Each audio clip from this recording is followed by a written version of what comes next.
பராசக்தி, அந்த பராசக்தி அது ஒரு பெரிய காமெடியாக போயிடுச்சு. அவங்க வந்து இந்திய எதிர்ப்புன்னு சொல்லி அதை எதோ எடுக்க போய் காங்கிரஸ்காரங்க பூரா காண்டாயிட்டாங்க. ஏன்னா அந்த படத்தில் வந்து சும்மா இல்லாமல் எந்த ஜென்மத்திலையும் நீங்கள் பண்ணதுக்கு வந்து எந்த ஜென்மத்திலையும் ஆட்சிக்கே வர முடியாதுங்கிற வசனம். இதை தயாரிப்பு யாருன்னு பார்த்தீங்கன்னா அவர் ஆகாஷ் பாஸ்கர், ஒரிஜினல் தயாரிப்பாளர், டான் பிக்சர்ஸாக அவர்.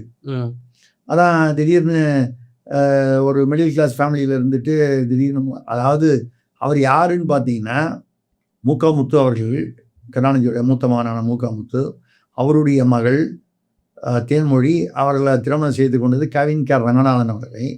இந்த கவின் கே தொழிலதிபர் ரங்கநாதன் அவங்களுடைய பொண்ணுடைய அந்த பொண்ணை கல்யாணம் பண்ணிக்கிட்டவர்.